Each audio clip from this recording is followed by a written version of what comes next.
What's good, y'all? We're the Mix. And tonight we have a special guest. We're going to be talking about a very important topic tonight. Why don't you introduce yourself? Let everybody know who you are. Hey, I'm Chasnie. Alright, Chasnie, she's in the building with the mix. So tell us what you're going to be talking about, what you're going to be explaining to us. Today, I'm just going to be talking about a little bit about what I do. I'm in the financial services. I started off in the financial services because I felt like if I have an understanding of money and I respect money, that would actually help me branch off and do other things with my friend.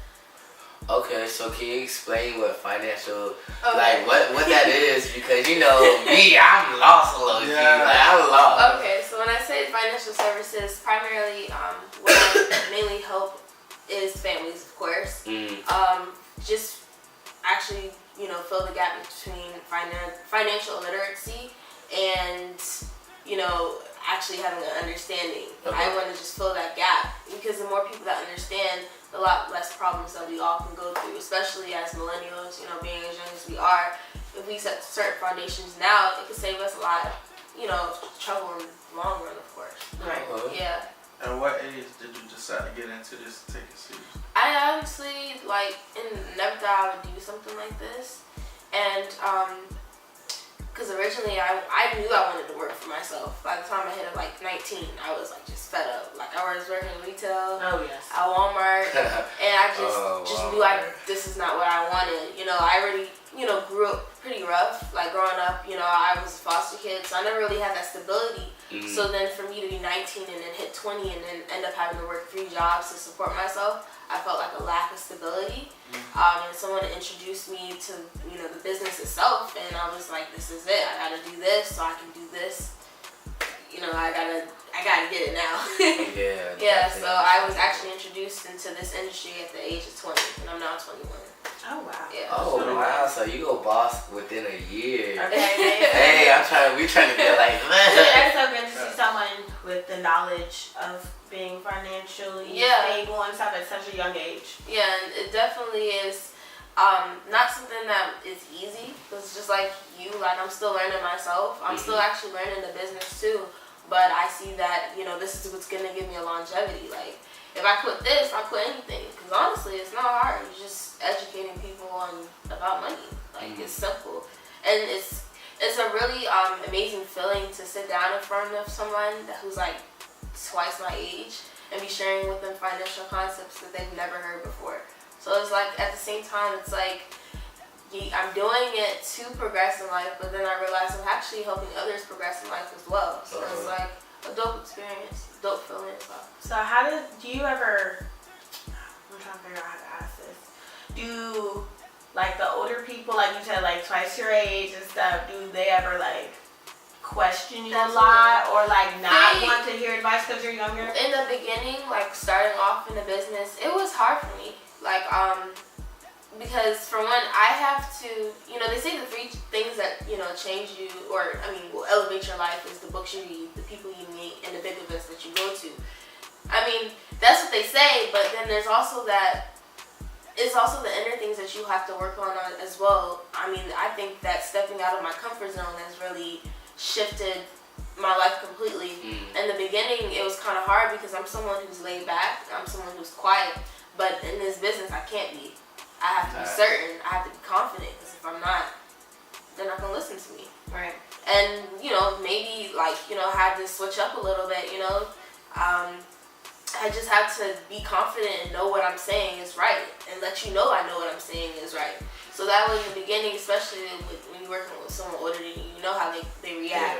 Even people in the business that I work with question me, and that's just that's gonna be anything you do, especially in today's age. The millennials are rising up, and they're a little bit uncomfortable about it. So absolutely, in the beginning, it was a little bit difficult, but it's still something I do have an issue with, especially because I look so young, younger than what I am. But it's not gonna stop me from getting it now. I had to learn the hard way. I can't let my youth stop me from doing this. Right. Otherwise, I won't get fed.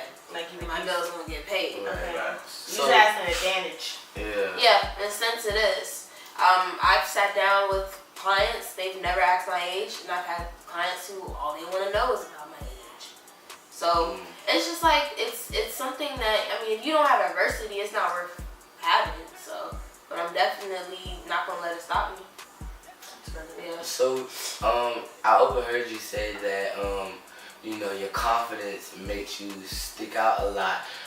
And I know in like a lot of industries that a lot of industries in the world, whether if it's financing, music, or whatever the case may be, when a woman sticks up for herself or when they're confident, they're known as, you know, the B word. Yeah. Or do you get that in the workplace? Like, she thinks she all that, or she's A, B, C, or D. I haven't gotten that yet. Okay. I haven't gotten that yet, but I do see a lot of women in this business who exert that confidence, and they have that firm stand your ground, and they come off as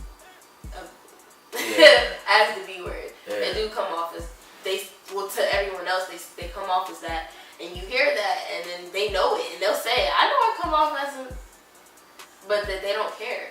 But do you think that stigma should be stopped? Yeah, absolutely. It's very because stereotypical. when a man does it, he exerts confidence. Oh yeah, he's the guy. Like everybody wants to hear what you have to say. But the moment a female wants to do it, oh, you need to humble yourself. Right. Nah, I think that's definitely a stigma that needs to stop. Yeah. Especially, I mean, if anything, a woman has to have more confidence because we got more hurdles to jump. Like I have clients that I meet, and then they want to take it further. No, like we just business. Like, you know, or we're in business and we can be friends in business. We don't necessarily have to take it further. And I've turned down a lot of deals. Like I could have had a lot of things done, but I had to turn a lot of them down because they always want to take it further. They can't respect me as a woman. Right. And you know, as a woman, you especially have to have that confidence. So it's like you can't go into anything, whether it's the business that I'm in or whether it's music or anything. You can't go in there trying to please everybody. You can't go in there trying to shy away from everything. You have to walk in there like you know what you're talking about, and I had to learn that the hard way. So like one question that I have for you is, what's a day in the life of Chasnie? Like, you get in the office, right? This client is in front of you. Like, what do you do? Like, cause I know you help them financially. Like what? Give us step by step. Like, what do you do to help them? Everything.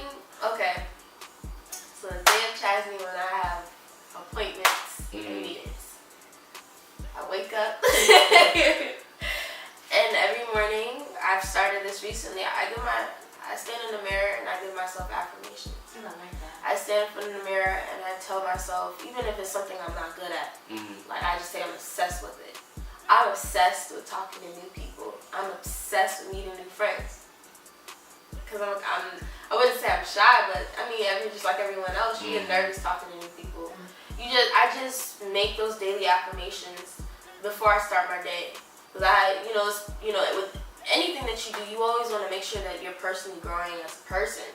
And you literally, like, when you start a business, you learn so much about yourself. Like, you learn that, okay, I'm good on this. But then you start a business, you're like, oh, man, maybe I need to work on that. So that's one of the things I start with. And then when I'm driving down the street, I actually listen to different podcasts. I'll listen to Ed Millette. I'll listen to... Lately I've just been listening to Ed Millette, but I also have been listening to a little bit about Les Brown, just different podcasts, things of that nature, and then I just try to leave every negative thing out the door when I walk in that office, because when I walk in there, it's not about me, it's about who I'm sitting down in front of. Yeah, I got a question. Yeah. You ever be on Instagram? Have you heard of a guy named Derek Grace? Derek Grace? Yeah, he has a bunch of tattoos everywhere. He got a big eye right here, a light bulb. No. And he got the 2 kids that he teach how to shoot guns. Yes. Oh, yes. Alright, so look, he got a thing that he's doing. He teaches home classes. I mean, classes, like you can pay for his classes or read his book. Yeah. But his classes is about home banking, like not trusting the bank and ways to do it yourself. So what is your opinion on that? Let me ask you a question. You know what the interest rate is on a savings account these days? No, I don't. I'm gonna keep it 100 with you. In Virginia, it's less than 1% in general. So you're dumping all your money in like your local Navy Federal, your Wells Fargo, and not to throw any shade, like, I'm just saying. Disclaimer. So let's just say, Zay, I give you $100, and you like, you know what? I'm gonna put this $100 in the bank for my little brother, cause I want to buy him when he hits 18. I want to give him money for college or something. So you put that money in a savings account with Wells Fargo or Navy Federal that's paying you. Let's just use 1% as a hypothetical rate of return. So what that means is that the bank is going to pay you 1% on that $100 that you deposit in that bank account a year from now. So you come back a year from now, and assuming that you don't touch any money or you don't take money out or put money in, you literally earned You literally earn $1 on your $100 that you deposited into that account. Oh hell. So the next year after you deposit the money, you have $101. The second year. That's if we don't touch it. Yeah, the second year, assuming you do the same thing. You don't take any money out, you don't put money in. 102. You come back the following year, $102 and a penny. Oh, niggas, we got a penny. We got a penny. But people still dumping. That's trash. That's freaking People trash. still dumping their money in there, and it's just ridiculous. Like, yeah, that is and they're like, oh, I'm retiring. I can't tell you how many people sit down in front of my director and they're like, yeah, I'm ready to retire, and they're nowhere near ready, and they're like 49. I had one guy I sat down with, he was about 49 years old, he had nothing. He's an entrepreneur, but he has nothing to show for it. So what are some steps to make to, like, let's say for new millennials at like us, 10 years, 20 years from now, we want to retire, what are some steps that we can see actually a profit from that? For one, what I can suggest is give a person to sit down with me. Yeah. I like that first guy. Yeah, you better plug that in. Little promo right But there. if you don't ever get to me, which, I highly doubt. No, I'm going to. You definitely need to be informed, of course. I mean, I could just say just read, but I'm going to just be direct here. Honestly, you need to be seriously looking into other things other than a 401k. Because for one, it's taxed later. So instead of it taxing you now, it's taxing you later when you have so much money. So it puts you in a different tax bracket. So they're able to cut more out of your retirement money rather than you doing something like a tax now or a tax free. And that can be things like currently I have like a life insurance policy, and it's I put money in it every month, and it creates a cash value because it's a permanent policy. It's not a term. Also, I would highly suggest you learn the difference between a term policy and a permanent policy, because a lot of people think they're set because they have a term policy and they don't even realize they have a term policy. Term policies only last 10, 20, 30 years, and then after that you don't gain any cash value, meaning it doesn't build up any equity like a house would. Okay. You're basically renting a policy, if I'm making sense. Yeah. Versus if you have a permanent policy, it's your policy. And it's lifelong. Yes, you get a death. If something were to happen to you, there is a death to benefit supply, but there's also living benefits as well that you can pull from. And the term policy has living benefits as well, but what the difference between the two is that the permanent does not expire, and you actually gain equity on it because you own it.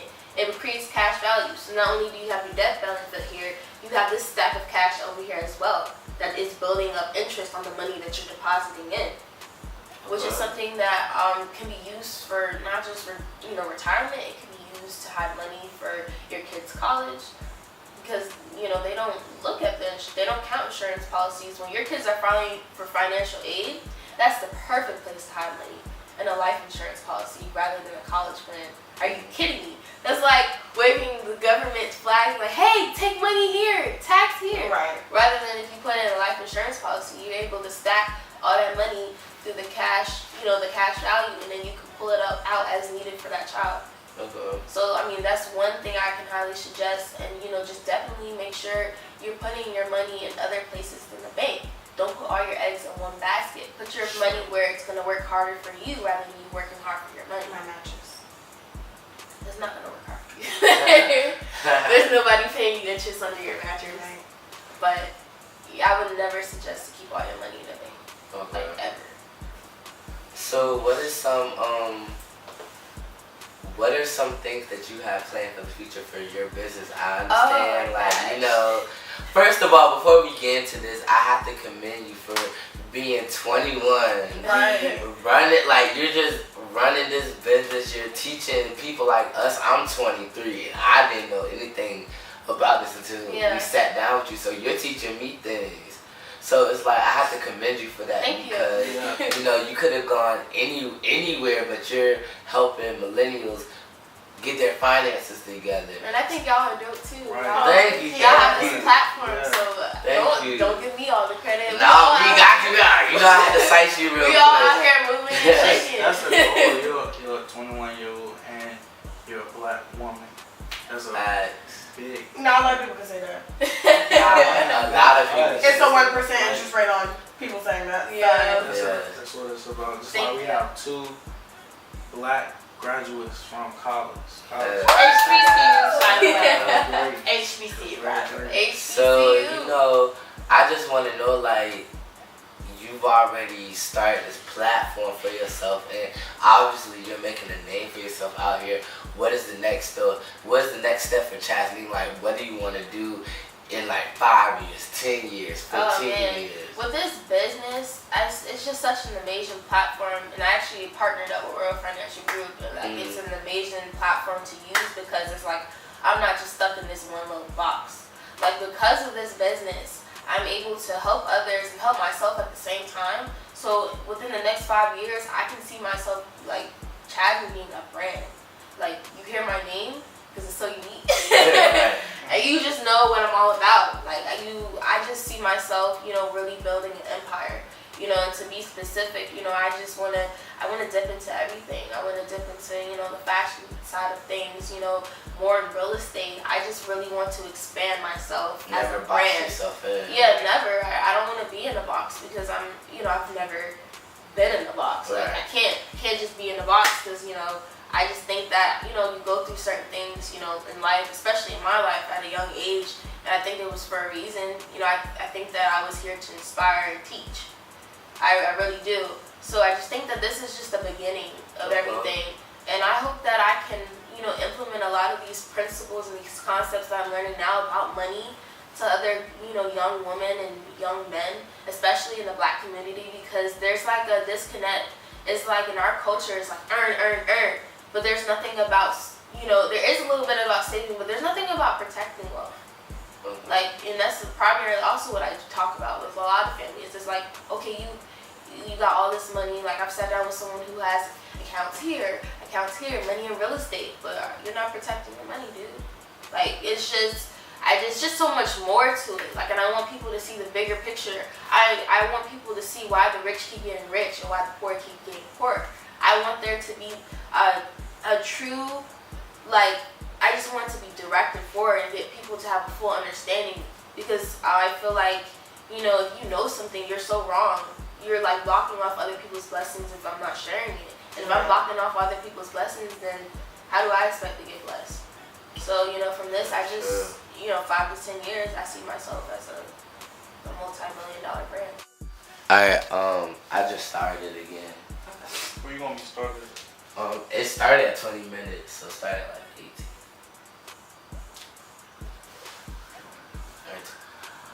Alright, so I overheard you saying you don't want to be in a box. Yeah. I did a little creeping, and you know, I know you do music also. So You do music, right? Yes, I do. yeah, she does do music. I listen to her on the music track. Right. So it has. I know that financing, like that's your career. You love what you do, but that's your baby. But is music something you also have a passion for? Like I told you, no, actually, music is definitely my passion, and then helping people is also my passion as well. Like I kind of went into the business, you know, not to help myself. It was looking right. But also I I saw like the value of the business too, like, and I saw how it could really give me a good platform and, you know, live out my purpose. But music is something I definitely have always had a passion for from the time I was a little girl, like being 11 years old, like, you know, singing like in church. Like as I mentioned, I was a foster kid, and I went from home to home, and, you know, I always had a love for music. I remember one family, this lady loved me so much, she actually paid someone to come out to her house, and I was learning piano lessons where I was removed from the home. So finally, when I ended up with my foster parent family, who then, you know, turned out to be my adopted parents, I started singing in church around 11, and I like love it. Like, it's just so therapeutic for me, you know, and I love to express myself in that, you know, that form of art. So like around 18, that's when, like, me and Zay were already like best friends in high school, and then he introduced me to, you know, Lil Sean music, and then I did, you know, one song with him, and it was so many views, and I liked that feeling, although I didn't do much. Right. It was just like an amazing feeling. Yeah, To get tagged on, you know, Twitter and stuff. So that's definitely something I'm gonna get back to. I just have to make a strong foundation with this. Like, I gotta make sure I have longevity at the same time. But it's something I definitely be dipping back into. Okay. Jack of all trades, okay? Right. All right. So you finance and music. Is there any more hobbies like you like to do outside? Like once you clock out of your job, what does Chasnie like to do in her spare time? Oh man. Sports, like to paint. No, like I like music, and I'm into fashion as well. Okay. So you'll be seeing me on the ground. Okay. We'll be definitely. I'm making moves. Okay? I'm really trying to do, you know, everything. You know, just honestly, I mean, money talks. So the fact that I'm doing this business, like, it doesn't mean I'm gonna just stop there. Like, money literally runs everything. And if, you know, people say money is the root of all evil, it's really not. You know, money. I mean, people also say you can't buy happiness with money, but a broke I like person to be the say, judge of that. Look, a broke person say you. I feel like, honestly, like, you know, money doesn't make you happy, but it can make you happy when you got food in your stomach. Okay. You got a nice coat on. I'm just saying. So Happiness honestly, in different forms. like I said, I want to be a jack of all trades. Well, that's good. All right, so you know a question we ask everybody on our show. Let's rewind it back to 10 years ago. What would you tell little Chasnie? Like, what's some sound advice that you would give to her? 10 years ago, I was 11, and I was going through it. Because I grew up rough. Like, that's a whole nother book. Wait, we getting a book? You might get a book. Okay. They already know. They has like front center of what the book is probably gonna be like. But I would tell myself that I'm gonna make it. You know, like everything that you're going through. You know because when I was 11, I was going through like depression. Like I was a sad kid. I would tell myself, you know, you're gonna make it. You're gonna become somebody, and you're gonna live your truth. And just to keep going. To keep going. I would tell myself to keep going because there's been so many times in my short life I wouldn't stop. So that's what I would tell 11-year-old Chasnie.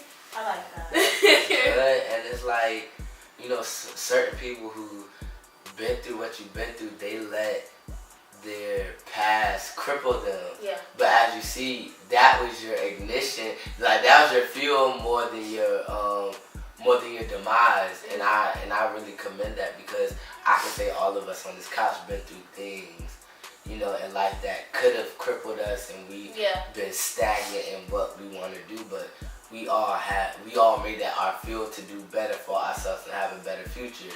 So I really do commend that as a person. Thank you. So you already know, shout yourself out, give us your Instagram, Twitter, MySpace, your blackpeoplemeet.com. Give us all of it. I'm definitely not up there. Just your name? No. Okay, just checking. But follow me on Instagram at simply_Chasnie. That's CHAS and there's a Nancy IE because y'all be messing up my name. I'm on Facebook as Chasnie, and I mean Snapchat simply Chasnie. Just like one word. Hey, Follow our girl. She got a lot coming. She's coming with the financing, with the music, with the fashion. She's coming for all y'all in every platform. So be on the lookout for our girl. And shout out to the mix. Hey, y'all having your girl up here. Black excellence at its finest right here. At its finest, you know. Make sure you like, comment, subscribe, share this video. Make sure to show your daddy and his 8 children. Make sure to show your stepmama. Show your own kids, shoot. Right, tell your own kids, man, cause our generation definitely need to look at this video. Hit our girl Chasnie up. I know I will, cause I got some financial problems. You know, I got some financial problems I need help with. You feel me? But yeah, you already know what it is. We're the mix. We got our girl Chasnie out here, and we out.